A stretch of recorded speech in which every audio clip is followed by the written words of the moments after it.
Hello students, स्वागत है आप सभी का। स्टूडेंट्स, आज की क्लास में हम लोग कॉइन के बारे में समझने वाले हैं, जिसको शंकु कहते हैं, शंकु के नाम से जाना जाता है। शंकु से तो आप परिचित हो ना।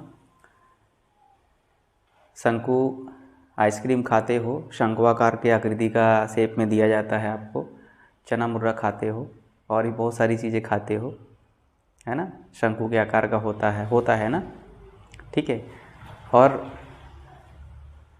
बर्थडे के समय टोपी पहनते हो शंकु के आकार का। जोकर की टोपी तो देखे ही होगे, शंकु के आकार का होता है ना। और भी आकार का होता है, बट शंकु आकार भी होता है, ठीक है ना। ये सारी जो शेप इस तरीके से दिखती हैं शंकु आकार, इन्हीं शेप के बारे में समझने वाले हैं। इसके आयतन के बारे में समझेंगे। जो चीज़ें इससे रिलेटेड निकाली जाती हैं, क्वेश्चन किन किन चीज़ों का बनता है इससे संबंधित, ये सारी बातें हम लोग आज करने वाले हैं। तो चलिए, सबसे पहले तो मैं सूत्र बता दूं आप लोगों को। ये सूत्र किस किस से संबंधित हैं, ये आपके पूरे शंकु से संबंधित सूत्र दिए गए हैं, जिसमें आप देख सकते हो पहला नंबर है शंकु के आधार का क्षेत्रफल। शंकु के आधार का क्षेत्रफल आप कहोगे सर बेलन के आधार का क्षेत्रफल भी तो आपने यही बताया था, पाई आर स्क्वायर वर्ग इकाई। बिल्कुल, देखिए क्या है, ये जो हमारा शंकु है ना, शंकु का जो आधार है, ये बेस हमारा है, ठीक है। ये भी वृत्ताकार ही है। तो वृत्ताकार चाहे शंकु हो, चाहे जितनी भी वस्तुएं हैं, अगर वृत्ताकार शेप में हैं, उसका आधार दिया है या कोई भी पार्ट दिया हुआ है, तो उसका क्षेत्रफल पाई आर स्क्वायर ही होगा। दुनिया का कोई भी वस्तु हो, चाहे बेलन हो चाहे शंकु हो, है ना।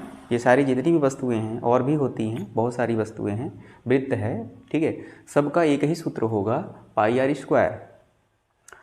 तो शंकु के आधार का क्षेत्रफल पाई आर स्क्वायर वर्ग इकाई क्यों है? क्योंकि यहाँ पे ये जो है वृत्ताकार है। आधार इसका देख पा रहे होंगे, आधार देख पा रहे हैं ना, ये आधार वृत्ताकार है और वृत्ताकार शेप में होने के कारण इसका आधार का जो क्षेत्रफल होगा, ये क्या होगा? पाई आर स्क्वायर वर्ग इकाई। चलो अगली बात करते हैं, शंकु के पार्श्वपृष्ठ का क्षेत्रफल। शंकु के पार्श्वपृष्ठ का क्षेत्रफल का मतलब तो जान ही रहे हो। ये जो हमारा वृत्तीय भाग जो है, उसको छोड़कर ये वाला जो शेप इस प्रकार से है चारों तरफ का, जोकर की जो टोपी होती है ये वाली, ये जो सर से ढकी, सर जो चिपकी हुई होती है, उसको छोड़ के, वृत्तीय भाग को छोड़ के बाकी का पूछ रहा है इसका क्षेत्रफल, ठीक है। तो शंकु के पार्श्वपृष्ठ का क्षेत्रफल पाई आर एल होता है। क्या होता है? पाई आर एल। सूत्रों को याद कर लेंगे। जहाँ पे यहाँ ये जो पाई है, पाई का मान तो 22/7 ही है, ठीक है। पाई का मान कितना है? पाई का मान है 22/7। और आर इसके जो बेस है, बेस के जो हमारा आधार है, इसी आधार की त्रिज्या है। एल का मतलब होता है तिर्यक ऊंचाई। यहाँ लिखा है तिर्यक ऊंचाई, देख सकते हो, ये तिर्यक ऊंचाई इसको बोलते हैं, ठीक है। तो शंकु के पार्श्वपृष्ठ का क्षेत्रफल अगर निकालना है आपको, यानी ये वृत्तीय क्षेत्रफल को छोड़ के बाकी जो बचे हुए हैं भाग, ठीक है, अगर उसको निकालना है तो इसका सूत्र लगाना पड़ेगा पाई आर एल वर्ग इकाई। अब क्षेत्रफल है इसलिए वर्ग लिखा गया है ना। अगली बात करते हैं शंकु का संपूर्ण पृष्ठीय क्षेत्रफल। शंकु का संपूर्ण पृष्ठीय क्षेत्रफल मतलब सारा का सारा पृष्ठ जो नज़र आए आपको, सभी के सभी पृष्ठों को का क्षेत्रफल निकालना है।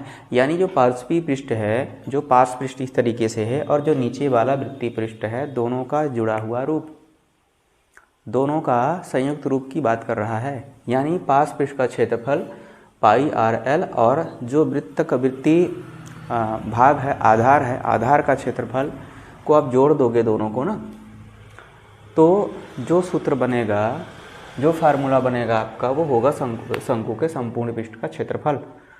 अब इसमें देखो कॉमन लिया गया है, ये पाई आर यहाँ भी है, पाई आर यहाँ भी है, आर यहाँ पे डबल है, आर स्क्वायर है नहीं, आर इंटू आर है, तो पाई आर दोनों से कॉमन ले लेंगे तो यहाँ पे एल बचेगा, धन बचेगा और एक आर बचेगा।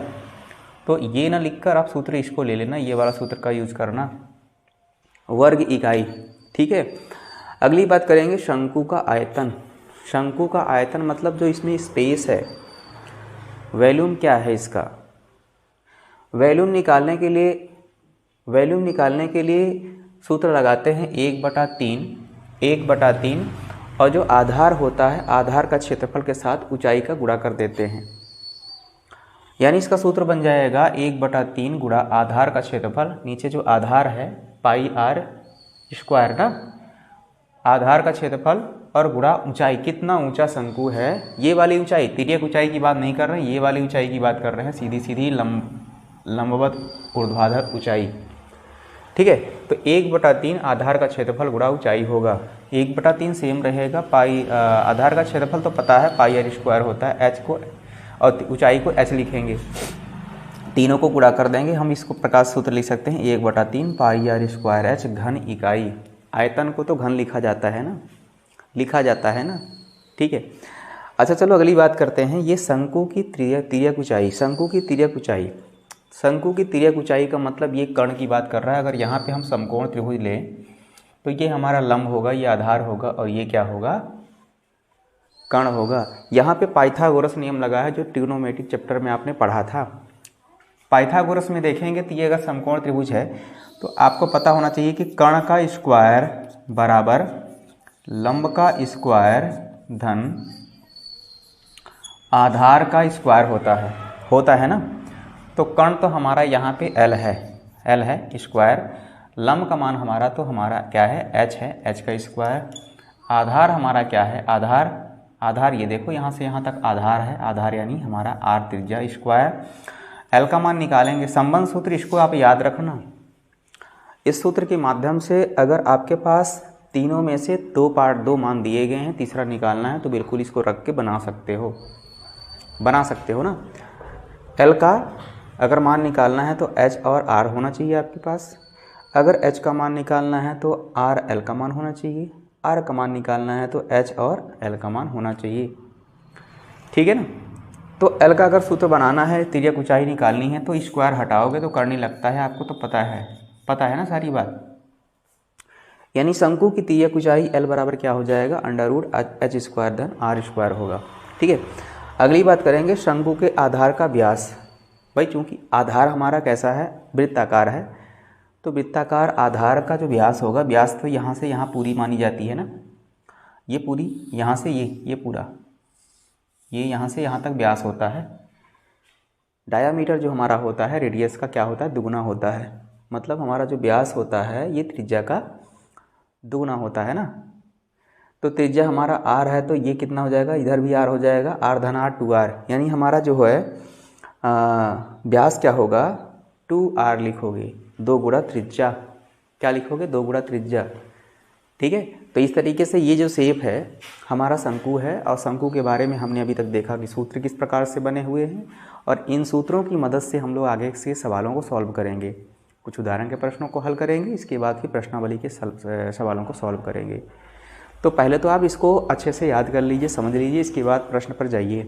कुछ बच्चे ऐसे करते हैं ना, इतनी हड़बड़ी रहती है कि डायरेक्ट क्वेश्चन पे कूदते हैं, ना तो एग्जाम्पल ना तो सूत्रों को करते हैं, देखते जाते हैं, समझ में नहीं आता है कहाँ का क्या सूत्र लगा है। पहले तो सूत्रों को समझ लो, क्वेश्चन तो समझेंगे हम लोग बाद में, ठीक है ना।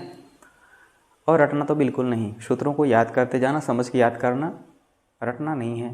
क्वेश्चन बना के रट लिए, रटने से काम तो चलेगा नहीं, चलेगा क्या, परीक्षा में जाओगे जब भूल जाओगे वहाँ, है ना, सर में खुजली आएगी, क्या करें अब कैसे करें, परेशान हो जाओगे ना। ठीक, ऐसी गलती नहीं करना, पहले सूत्रों को आप याद कर लो, सूत्र याद हो जाएंगे, इसके बाद फिर प्रश्न तो बनेंगे ही। आराम से पढ़िए, जितना पढ़िए वो आपसे बनना चाहिए, कोर्स के चक्कर में तो रहना भी नहीं चाहिए, होना भी ज़रूरी है, बट जो पढ़ा हुआ है वो हमसे बनना चाहिए, वो सबसे ज़रूरी बात है। पता लग कि अब एक चैप्टर पढ़ रहे हो, पढ़ के ख़त्म कर लिए, आपको पता ही नहीं है उसके बारे में, क्वेश्चन बना के धर दिए, आगे गए और पीछे वाला पूछा तो आपको आता ही नहीं है। तो पढ़ने के साथ साथ रिवीजन भी करो, अब रिवीजन भी चालू कर दो, कम से कम 10 से 15 क्वेश्चन तो डेली रिवीजन करो। 1 से 1.5 घंटे का टाइम बना लो आप, और 1 से 1.5 घंटे के टाइम में आप 1 घंटा तो रिवीजन पे लगा दो, आधा घंटा पढ़ने में, ठीक है। या उल्टा भी कर सकते हो, और रिवीजन ना इस तरीके से करो कि एग्ज़ाम टाइम पे आप जो नोट्स बनाए रहते हो ना, सॉल्यूशन का नोट्स बनाए रहते हो, वो बस पढ़ पढ़ के आपको जाना है, क्योंकि आप बनाते रह गए। अगर 4 घंटे का टाइम, सुबह सुबह उठोगे, 9 बजे का पेपर रहेगा, बताओ सुबह सुबह उठोगे क्या 4 घंटे 3 घंटे में पूरा रिवीजन पूरा चैप्टर का कर लोगे? नहीं कर पाओगे। उस समय आपको अच्छे से देख देख के जाना, पढ़ना पड़ेगा। और नोट्स बनाए होगे तो उसमें सूत्र तो ज़रूर लिखे होगे। जो नहीं लिखे होगे तो पहले जिस चैप्टर की बात कर रहे हैं, जिस प्रश्नावली को शुरुआत किए हैं, जैसे बुक में आपके दिया गया है उस तरीके से ही लिखना है। सूत्रों को आप लिख लीजिए और फिर आप फेयर बनाइए। खैर फेयर तो काफ़ी लोगों का हो गया होगा। अगर हो गया होगा तो कोई बात नहीं, पीछे आप सारे सूत्रों को लिख लीजिए और रोज़ाना 15 मिनट सुबह सुबह याद करिए, है ना। क्योंकि सूत्र रहेगा तभी तो उस पर रख के सॉल्व करोगे। अधिकतर तो सूत्रों का ही कमाल है, ठीक है ना। तो याद करना ज़रूरी है। चलिए, तो अभी तक हमने देखा शंकु के बारे में, इसको कौन कहते हैं, है ना। अच्छा, इंग्लिश मीडियम वाले बच्चे परेशान होंगे, सर हिंदी मीडियम पढ़ाते हैं, देख लीजिएगा, अब इसका कर लीजिएगा, ठीक है। अभी हिंदी मीडियम हो जाए बहुत है ना। टाइम तो कम ही है हमारे पास, तो फ़िलहाल तो यही हो पाएगा, ठीक है। नेक्स्ट ईयर से देखते हैं, जैसा भी रहेगा, है ना। आप लोगों का सहयोग जैसा रहेगा, प्यार जैसा बना रहेगा, उस तरीके से करेंगे आगे, ठीक है। तो चलिए, आज के लिए इतने काफ़ी।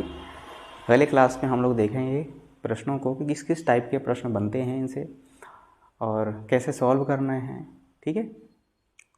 तो मिलते हैं नेक्स्ट क्लास में। धन्यवाद। हंसते मुस्कुराते रहिए, पढ़ते रहिए।